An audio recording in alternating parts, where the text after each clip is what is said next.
Hello friends, welcome to our channel. இன்னைக்கு வீடியோவில் நம்ம எஸ்ஐபி பற்றி தான் பார்க்க போகிறோம். நிறைய சப்ஸ்கிரைபர் வந்து எஸ்ஐபி பற்றி சொல்லுங்க அப்படின்னு சொல்லி கேட்குறாங்க. எனக்கு எஸ்ஐபி பற்றி எனக்கு என்ன நாலேஜ் இருக்கோ அதை மட்டும் உங்களோட ஷேர் பண்ணிக்கிறேன். அதே மாதிரி நான் எப்படி எஸ்ஐபியை செலக்ட் பண்ணியிருக்கிறேன் அப்படிங்கிறதையும் உங்களோட ஷேர் பண்ணிக்க போகிறேன். வாங்க வீடியோக்குள்ளே போவோம். எஸ்ஐபி அப்படின்னு ஒரு இன்வெஸ்ட்மெண்ட் வந்து நான் ஸ்டார்ட் பண்ணேன். எப்படி ஸ்டார்ட் பண்ணோம் அப்படின்னு பார்த்தோம்னா, உங்களுடைய பேங்க் அக்கவுண்ட் வந்து எந்த பேங்க்ல இருக்கோ எல்லா பேங்க்லயும் எஸ்ஐபி அப்படிங்கிறத நம்ம என்ன பண்ணிக்கலாம் அப்படின்னா ஸ்டார்ட் பண்ணிக்கலாம். இது வந்து நெறைய பேர் வந்து பார்த்தீங்கன்னா கேட்குறீங்க. ம். ஸ்டார்ட் பண்ண முடியும். நீங்க என்ன பேங்க் வச்சிருந்தாலும் சரி, ஐஓபியா இருக்கலாம், ஐசிஐசிஐ பேங்க்கு, ஸ்டேட் பேங்க்கு, இண்டியன் அந்த மாரி என்னென்ன பேங்க் இருக்கோ, எல்லா பேங்க்லயும் பார்த்தீங்கன்னா, இப்போதைக்கு இந்த எஸ்ஐபி அப்படிங்கிறது வந்து நம்மளுக்கு அவைலபிளா இருக்கு. அ அதுக்கு வந்து என்ன தேவை அப்படின்னு பார்த்தோம்னா, உங்களுக்கு பேங்க் அக்கவுண்ட் நம்பர் மட்டும் இருந்தா போதும். அ நீங்களே வந்து இத வந்து ஆப் மூலமா ஸ்டார்ட் பண்ணிக்க முடியும் அப்படின்னு சொல்றாங்க. பட் நான் பார்த்தீங்க அப்படின்னா, நான் அந்த மாதிரி பண்ணல. பேங்க்ல தான் வந்து ஸ்டார்ட் பண்ணியிருக்கேன். ஏன்னா பேங்க் மூலமா போகும்போது பெர்சன்டேஜ் லெவல்ல நம்மளுக்கு வந்து கமிஷன் எடுப்பாங்க. அதனால நீங்க வந்து ஆப் மூலமா பண்ணுங்க அப்படின்லாம் சொல்றாங்க. ஆனா நான் வந்து பேங்க் மூலமா தான் போனேன். அந்த கமிஷன் அப்படிங்கிறது 0.02% அப்படிதான் நம்மளுக்கு போகுது. அதனால அது ஓகே. இப்போ பேங்க்ல போகும்பொழுது நம்மளுக்கு வந்து அதில இருக்கிற ப்ளஸ்ஸு, மைனஸு இதெல்லாம் வந்து கொஞ்சம் அவங்க வந்து நம்மளுக்கு ஷேர் பண்ணிட்டு, எது நம்மளுக்கு சூட்டபிளா இருக்குமோ, அத வந்து அவங்க சூஸ் பண்ணி சொல்றாங்க. அதனால எனக்கு அதுதான் ஓகேவா இருந்துச்சு. அதனால நான் பார்த்தீங்க அப்படின்னா, இப்போ ஒரு எனக்கு எஸ்ஐபி அப்படின்னு தெரிஞ்சது பார்த்தீங்க அப்படின்னா, 2018ல தெரிஞ்சது. இப்போ பார்த்தீங்கன்னா, ஒரு 18 அப்படிங்கிறப்ப ஒரு 7 வருடங்கள் எனக்கு வந்து அதில ஒரு அனுபவம் இருக்கு.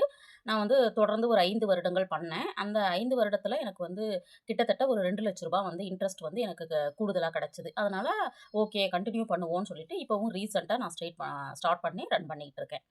அது எப்படி வந்து ஸ்டார்ட் பண்ணணும் அப்படிங்கிறதையும் நான் சொல்றேன். இப்போ நீங்க எஸ்ஐபி போடணும் அப்படின்னா, இது வந்து ரெகுலரா நம்ம வந்து ஆர்டி போடுவோம் இல்லைங்களா? ஆர்டி அப்படிங்கிறது எல்லாருக்கும் தெரியும். தொடர் வைப்பு நிதி அப்படின்னு நம்ம சொல்லுவோம் தமிழ்ல. ஆனா இங்கிலீஷ்ல தான் எல்லாருக்குமே தெரியும். தொடர் வைப்பு நிதி அப்படின்னா, அ ஒரு அமௌண்ட்ட வந்து நம்ம தொடர்ந்து சேமிக்கிறது அப்படிங்கிறது தான். இப்போ நம்ம பேங்க்ல, போஸ்ட் ஆஃபீஸ்ல எப்படி ஆர்டி ஸ்டார்ட் பண்ணி நம்ம வந்து ரன் பண்றோமோ, சேம் வே தான் எஸ்ஐபி அப்படிங்கிறது. அதனால இதுக்கும் பெரிய வித்தியாசம் கிடையாது. இத வந்து இன்னொரு விஷயமா என்ன சொல்றாங்க அப்படின்னா, மியூச்சுவல் ஃபண்ட்ஸ் அப்படின்னு சொல்றாங்க. இது வந்து ஷேர் மார்க்கெட் கிடையாது. நம்ம அக்கவுண்ட்லயே மெயின்டெயின் ஆகும். இது வந்து பார்த்தீங்க அப்படின்னா, ஷேர் மார்க்கெட்ல நம்மளுக்கு வந்து இன்வெஸ்ட்மென்ட் பண்ணுவாங்க அப்படின்னு சொல்றாங்க. இந்த ஷேர் மார்க்கெட் அப்படின்னாவே நெறைய பேருக்கு என்ன ஒரு பயம் இருக்கு அப்படின்னா, நம்ம வந்து பணம் போட்டோம் அப்படின்னா, அது வந்து நம்மளுக்கு லாஸ் ஆயிரும் அப்படிங்கிற ஒரு பயம் சிலருக்கு இருக்கு. ஆனாலும் இப்ப கிட்டத்தட்ட எக்கனாமிஸ்ட் சொல்லும்பொழுது பார்த்தீங்கன்னா, இந்த ஒரு 5 வருடத்துல இந்த எஸ்ஐபியோட அவேர்னஸ் வந்து நெறைய கிடைச்சு, நெறைய பேர் கோடிக்கணக்குல இன்வெஸ்ட்மென்ட் பண்ணிட்டு இருக்காங்க. அது நல்ல குரோத் தான் அப்படின்னு நம்ம சொல்றாங்க. இத வந்து நீங்க எஸ்ஐபி ஸ்டார்ட் பண்ணணும் அப்படின்னு நினைக்கிறீங்கன்னா, நம்ம வந்து ஃபர்ஸ்ட்டா திங்க் பண்ண வேண்டியது என்ன அப்படின்னு பார்த்தோம்னா, கோல் வந்து ஃபிக்ஸ் பண்ணிக்கணும். எதுக்காக இந்த பணத்த நம்ம வந்து போட போறோம் அப்படிங்கிறது, இது வந்து ரொம்ப மஸ்ட். இத பேஸ் பண்ணி நம்ம வந்து பேங்க்ல சொல்லும்பொழுது, அதுக்கு தகுந்த மாரியான மியூச்சுவல் ஃபண்ட்ஸ அவங்க செலக்ட் பண்ணி நம்மளுக்கு வந்து ஸ்டார்ட் பண்ணி குடுக்குறாங்க. இப்ப இந்த எஸ்ஐபி வந்து பார்த்தீங்க அப்படின்னா, நான் 2 விதமா போட்டிருக்கேன். ஒண்ணு வந்து என்னுடைய ரிட்டயர்மென்ட்டுக்காக. கண்டிப்பா பார்க்குற வியூவர்ஸ் வந்து உங்களுடைய ரிட்டயர்மென்ட்டுக்காக நீங்க பிளான் பண்ணல அப்படின்னா, இதுக்கப்புறமாவது கண்டிப்பா பிளான் பண்ணுங்க. ஏன்னா ஃபியூச்சர்ல என்ன நடக்கும் அப்படிங்கிறது நம்மளுக்கு தெரியாது. இது ஒரு எஸ்ஐபி. அதாவது எங்களுடைய ரிட்டயர்மென்ட்டுக்காக ஒரு எஸ்ஐபி நான் வந்து ஸ்டார்ட் பண்ணியிருக்கேன். அதே மாதிரி பார்த்தீங்கன்னா, குழந்தைங்களோட ஹையர் எஜுகேஷன். இது 2க்கும் நான் வந்து என்ன பண்ணியிருக்கேன் அப்படின்னா, 2 எஸ்ஐபி தனித்தனியா ஸ்டார்ட் பண்ணியிருக்கேன். இந்த மாரி உங்களுக்கு என்ன கோல் இருக்கு? எத்தன வருடங்கள் சேமிக்க போறீங்க? அப்படிங்கிறத ஃபர்ஸ்ட்டு டிசைட் பண்ணிருங்க. அ அடுத்தது பார்த்தீங்க அப்படின்னா, இது வந்து நம்மளுக்கு வந்து ஒரு 5 வருடத்திலிருந்து ஒரு 15 வருடங்கள் நம்ம வந்து சேமிக்க போறோம் அப்படின்னா, இது வந்து ரொம்ப பெஸ்ட்டான ஒரு இன்வெஸ்ட்மென்ட் பிளான் அப்படின்னு நம்மளுக்கு சொல்லலாம். ஆனா, கிட்டத்தட்ட நீங்க வந்து குறைந்தபட்சம் ஒரு 3 வருஷமாவது அந்த பணத்த எடுக்க மாட்டோம் அப்படின்னு பிளான் பண்ணா மட்டும் இந்த எஸ்ஐபில ஸ்டார்ட் பண்றதுக்கு பாருங்க. ஏன்னா ஷேர் மார்க்கெட் பார்த்தீங்க அப்படின்னா, இப்ப இப்ப டவுன்ல இருக்கு அப்படின்னு வந்து சொல்றாங்க. அ அப்படி இருக்கிறப்போ பார்த்தீங்க அப்படின்னா, நம்மளுக்கு வந்து நம்ம வந்து ஒரு 10,000 கட்டியிருக்கோம் அப்படின்னா, அதுல வந்து ஒரு 2,000 குறைஞ்சிருக்கு அப்படிங்கிறப்போ நம்மளுக்கு மனசுல ஒரு பயம் வந்துரும். ரூ. 10,000 போட்டோம் ரூ. 2,000 குறைஞ்சிருச்சு. இது அப்படியே கொஞ்சம் கொஞ்சமா குறைஞ்சு நம்மளுக்கு வந்து 0 ஆயிருமோ அப்படின்னு சொல்லிட்டு.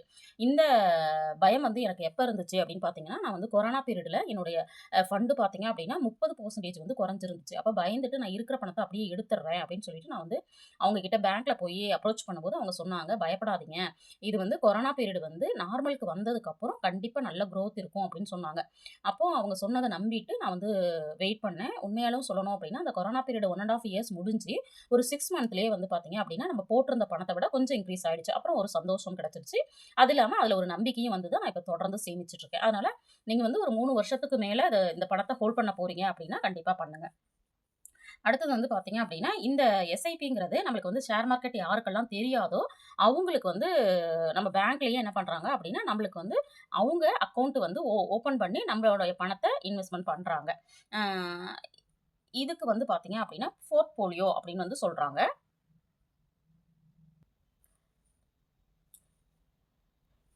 இந்த எஸ்ஐபிக்கு பார்த்தீங்க அப்படின்னா, ஒரு செப்பரேட் அக்கவுண்ட் வந்து ஓப்பன் பண்றாங்க. அதாவது ஆல்ரெடி நம்மளுக்கு ஒரு அக்கவுண்ட் இருக்கும். அந்த அக்கவுண்ட் இல்லாம ஒரு செப்பரேட்டா ஒரு அக்கவுண்ட் ஓப்பன் பண்றாங்க. அதுக்கு வந்து போர்ட்ஃபோலியோ அப்படின்னு வந்து சொல்றாங்க. இத வந்து ஓப்பன் பண்ணிட்டு, நம்மளுடைய அக்கவுண்ட்ல இருந்து ஆட்டோ டெபிட் வந்து நம்மளுக்கு வந்து குடுத்துடுறாங்க. ஆட்டோ டெபிட் குடுக்கும்பொழுது, நீங்க என்ன டேட்ல வந்து பண்ணணும் அப்படின்னு நினைக்கிறீங்களோ, அந்த டேட்ல வந்து பண்ற மாரி பிளான் பண்ணி குடுத்துடுறாங்க. நான் வந்து மந்த்லி 10த் வந்து அதாவது 10ஆம் தேதி 10ஆம் தேதி ஒரு அமௌண்ட் எடுக்கிற மாதிரி நான் வந்து பிளான் பண்ணியிருக்கிறேன். இத வந்து எப்படி வந்து நம்ம வந்து பார்க்கலாம்? நம்மளுடைய பணம் வந்து எவ்வளோ போட்டிருக்கோம் அப்படிங்கிறத வந்து எக்கனாமிஸ்ட் என்ன சொல்றாங்கன்னா, பார்க்கக்கூடாது அப்படின்னு சொல்றாங்க. இருந்தாலும் நம்மளுக்கு வந்து அது எவ்வளோ சேவ் ஆயிருக்கு, எப்படி குரோத் இருக்கு அப்படிங்கிறத நம்ம வந்து பார்க்கும் பொழுது தான் அதில ஒரு நம்பிக்கை நம்மளுக்கு வருது அப்படிங்கிறதுனால, அ என்ன பண்றாங்க அப்படின்னா, அ அ வருது அப்படிங்கிறதுனால அதுக்கு வந்து ஒரு ஆப் இருக்கு. நான் வந்து பார்த்தீங்க அப்படின்னா, நான் வந்து போட்டிருக்கிறது ஐசிஐசி ஐ இதில தான் போட்டிருக்கிறேன். இதில வந்து பார்த்தீங்க அப்படின்னா, ஒரு ஆப் இருக்கு.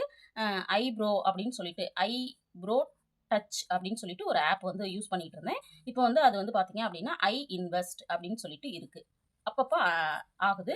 இந்த மாரி ஒரு ஆப் இருக்கு. இந்த ஆப் மூலமா பார்த்தீங்க அப்படின்னா, நம்மளுடைய அக்கவுண்ட் நம்பர வந்து ஆட் பண்ணிட்டோம்னா, ஒவ்வொரு மாசமும் டெபிட் ஆனதுக்கப்புறம் நம்மளுக்கு வந்து எவ்வளோ வந்து அதில வந்து ஃபண்ட்ஸ் இருக்கு அப்படிங்கிறத நம்ம வந்து பார்த்துக்க முடியும். ஆனா, இது வந்து ரெகுலரா பார்க்கும்போது பார்த்தீங்கன்னா, ஏற்ற இறக்கங்கள் இருக்கும் பொழுது, அத வந்து நம்ம பார்த்து பயப்படாம இருக்கிறது வந்து நம்மளுக்கு நல்லதா இருக்கும். இந்த அமௌண்ட்ட வந்து யார் வந்து நம்மளுக்கு வந்து நம்ம அக்கவுண்ட்ல இருந்து எடுத்து ஷேர் மார்க்கெட்ல இன்வெஸ்ட் பண்றாங்க அப்படின்னு பார்த்தீங்கன்னா, ஃபண்ட் மேனேஜர்ஸ் அப்படின்னு சொல்லிட்டு இருப்பாங்களாம். ஃபண்ட் மேனேஜர்ஸ் அப்படிங்கிறவங்க யாருமே இல்லைங்க. அவங்க யாரு அப்படின்னு பார்த்தோம்னா, நம்மளுக்கு வந்து பேங்க்ல எப்படி மேனேஜர் இருக்காங்களோ, அதே மாதிரி நம்மளுடைய பணத்த வந்து ஷேர் மார்க்கெட்ல இன்வெஸ்ட்மென்ட் பண்றதுக்காக உள்ளவங்க தான் ஃபண்ட் மேனேஜர்ஸ் அப்படின்னு சொல்றாங்க. இந்த ஃபண்ட் மேனேஜர்ஸ வந்து பார்க்கறதுக்கு பார்த்தீங்க அப்படின்னா, ம் ஆர்பிஐக்கு கீழ வந்து என்ன பண்றாங்க அப்படின்னா, நம்மளுக்கு வந்து அசெட் மேனேஜ்மென்ட் கமிட்டி அப்படின்னு சொல்லிட்டு ஒரு கமிட்டி இருக்குங்களாம். அ அந்த கமிட்டி தான் பார்த்தீங்க அப்படின்னா, இந்த ஃபண்ட் மேனேஜர்ஸ வந்து அப்பாயின்ட்மென்ட் பண்ணுவாங்க அப்படின்னு சொல்றாங்க. இந்த எஸ்ஐபிக்கு வந்து நம்ம பயப்பட வேண்டியதில்ல. ஏன்னா, இது வந்து ஆர்பிஐக்கு கீழ தான் வருது. அசெட் மேனேஜ்மென்ட் கமிட்டி நியமிக்கிற ஒரு ஃபண்ட் மேனேஜர்ஸ் தான் நம்மளுடைய ஃபண்ட வந்து என்ன பண்றாங்க, எடுத்து இன்வெஸ்ட்மென்ட் பண்றாங்க. அதனால நம்மளுக்கு அவங்க வந்து பார்த்தீங்க அப்படின்னா,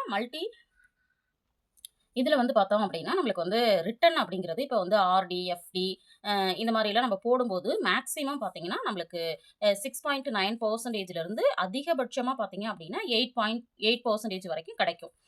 பட் இந்த எஸ்ஐபில வந்து நம்மளுக்கு போடும்போது ஃபியூச்சர்ல கண்டிப்பா 12% இருந்து 15% வரைக்கும் கிடைக்கிறதுக்கு வாய்ப்புகள் இருக்கு அப்படின்னு சொல்றாங்க. ஆனா அத வந்து நான் வந்து ஒரு 5 இயர்ஸ் வந்து சேவ் பண்ணும்போது எனக்கு வந்து அது கிடைச்சது. அதனால வந்து ஷியூரா வந்து சொல்லலாம் அப்படின்னு சொல்றாங்க. பட் வந்து இன் ஃபியூச்சர்ல அது எப்படி கூட மாறலாம். அ அதனால பார்த்தோம் அப்படின்னா, இத விட இது வந்து நம்மளுக்கு வந்து ரிட்டர்ன்ஸ் வந்து ரொம்ப அதிகம் அப்படிங்கிறதுனால நம்ம என்ன பண்ணலாம் அப்படின்னா, இதுல வந்து துணிஞ்சு நம்ம வந்து இன்வெஸ்ட்மென்ட் பண்ணலாம். இந்த எஸ்ஐபி அப்படிங்கிறது பார்த்தோம்னா, நம்ம ரூ. 500 இருந்தே நம்ம வந்து இன்வெஸ்ட்மென்ட் பண்ண முடியும். அ இதுல வந்து உங்களுடைய பணத்த எப்படி பண்ணலாம் அப்படின்னா, அ எ இந்த எஸ்ஐபி அப்படிங்கிறது நம்ம வந்து டெய்லி வந்து இன்வெஸ்ட்மென்ட் பண்ணலாம். அடுத்தது வந்து வீக்லியும் பண்ணலாம் அப்படின்னு சொல்றாங்க. அப்புறம் மந்த்லி பண்றது. இந்த மாதிரி பிளான்ஸ் வந்து இருக்கு. உங்களுக்கு வந்து எப்படி ஒரு இன்கம் இருக்கோ, அதுக்கு தகுந்த மாதிரி நம்ம வந்து எஸ்ஐபிய வந்து செலக்ட் பண்ணிக்கலாம். இதுல வந்து பார்த்தீங்க அப்படின்னா, ஃபண்டு பத்தி நெறைய பேர் கேட்குறீங்க. எனக்கு அத பத்தி பெரிய நாலேட்ஜ் இல்ல. இருந்தாலும் நான் சொல்றது பார்த்தீங்க அப்படின்னா, எனக்கு தெரிஞ்சது இண்டெக்ஸ் ஃபண்ட்ல வந்து போட்டோம் அப்படின்னா, கொஞ்சம் வந்து நம்மளுக்கு வந்து குரோத் வந்து நல்லாருக்கும் அப்படின்னு சொல்றாங்க. அடுத்தது பார்த்தீங்க அப்படின்னா, ஹைபிரிட் பண்டு அப்படின்லாம் சொல்றாங்க. இத பத்தி நான் கொஞ்சம் வேணா தெரிஞ்சுக்கிட்டு உங்களுக்கு வந்து சொல்றதுக்கு பார்க்குறேன். ஏன்னா, நான் வந்து இந்த ஃபண்டுல தான் வந்து இன்வெஸ்ட்மென்ட் பண்ணியிருக்கேன். அதனால இது மட்டும் தான் எனக்கு தெரியுது. இதுலயே வந்து large cap fund, mid cap அப்படின்லாம் சொல்றாங்க. அத பத்தி வந்து நான் கொஞ்சம் தெரிஞ்சுக்கிட்டு வேணா அடுத்த வீடியோல நான் ஷேர் பண்றதுக்கு ட்ரை பண்றேன். இதில நான் ரொம்ப முக்கியமான விஷயம் என்ன அப்படின்னு பார்த்தீங்கன்னா, இது வந்து நம்ம வந்து எஸ்பி அக்கவுண்ட்ல எப்படி பணம் எப்ப வேணாலும் போடலாம், எப்ப வேணாலும் எடுக்கலாம் அப்படிங்கிற மாரி இருக்கோ, அதே சேம் ப்ராசஸ் தான். உங்களுக்கு ஏதாவது ஒரு எமர்ஜென்சி நீங்க வச்சிருக்கிற ஃபண்ட வந்து கொஞ்சம் ஏதாவது தேவைப்படுது அப்படின்னு சொன்னா, நீங்க என்ன பண்ணிக்கலாம் அப்படின்னா, அதில வந்து நம்ம இங்க ஒரு நான் சொன்னேன் இல்லைங்களா, ஆப் இருக்கு அப்படின்னு சொல்லிட்டு, அந்த ஆப் மூலமாவே நீங்க ஆர்டி எப்படி குளோஸ் பண்றோமோ, அதே மாரி நம்மளுக்கு எவ்வளோ வந்து ஃபண்ட் தேவையோ அந்த ஃபண்ட வந்து குளோஸ் பண்ணிக்கலாம். இந்த ஃபண்ட் வந்து பார்த்தீங்க அப்படின்னா, நம்மளுக்கு வந்து 48 ஹவர்ஸ்க்குள்ள நம்மளுக்கு வந்து அக்கவுண்ட்ல வந்து கிரெடிட் ஆயிரும். அதனால அ இதில வந்து இன்வெஸ்ட்மென்ட் பண்ணணும் அப்படின்னு நினைக்கிறீங்கன்னா, இந்த மாரி சின்ன சின்ன விஷயங்கள வந்து நீங்க டிசைட் பண்ணிட்டு பண்ணுங்க. கண்டிப்பா இதில நல்ல குரோத் இருக்கு. நான் வந்து ஒரு 7 இயர்ஸா இத பார்த்ததுனால என்னுடைய ஓன் எக்ஸ்பீரியன்ஸ தான் ஷேர் பண்ணியிருக்கிறேன். இப்ப எக்ஸாம்பிளுக்கு நீங்க வந்து ஒரு ₹1000 தான் உங்களால மாசம் மாசம் போட முடியுது அப்படின்னு நினைக்கிறீங்கன்னா, அது ஒரு 15 இயர்ஸ் உங்களால போட முடியுது அப்படின்னா, கண்டிப்பா அதில வந்து ஒரு ₹5,00,000 கிடைக்கிறதுக்கு வாய்ப்புகள் இருக்கு. அ உங்களுக்கு வந்து விருப்பம் இருக்கு அப்டின்னா, நீங்க எந்த பேங்க்ல அக்கவுண்ட் வச்சிருக்கணும்னோ, அந்த அக்கவுண்ட் நம்பர் இருக்கிற பேங்க்ல போயி எஸ்ஐபி பத்தி ஃபர்ஸ்ட்டு கேளுங்க. அப்புறம் உங்களோட கோல சொல்லுங்க. என்ன கோலுக்காக நீங்க பணத்த வந்து இன்வெஸ்ட் பண்ணணும்னு நெனைக்கிறீங்க? அது எத்தன வருஷம்? இந்த விஷயங்கள மட்டும் நீங்க வந்து கரெக்ட்டா சூஸ் பண்ணிட்டு, அதுக்கப்புறம் அவங்க கிட்ட சொன்னீங்க அப்டின்னா, அதுக்கான ஃபண்ட சூஸ் பண்ணி, மியூச்சுவல் ஃபண்டுக்குன்னே ஒரு வந்து அ பேங்க்ல வந்து தனியா ஒரு செப்பரேட்டா ம் ஸ்டாஃப்ஸ் வந்து இருக்குறாங்க. அவங்க நம்மளுக்கு வந்து கொஞ்சம் கைட் பண்ணுவாங்க. அது இல்லாம எஸ்ஐபி பத்தி இன்னும் நெறைய பேர் வந்து நல்ல டீட்டெயில்டா வீடியோஸ் வந்து போட்டுருக்காங்க. அதெல்லாமே கொஞ்சம் கோ த்ரூ பண்ணிட்டு, அதுக்கப்புறம் ஸ்டார்ட் பண்ணுங்க. கண்டிப்பா இதுல வந்து நல்ல பெனிஃபிட் இருக்கு. தேங்க்ஸ் ஃபார் வாட்சிங்.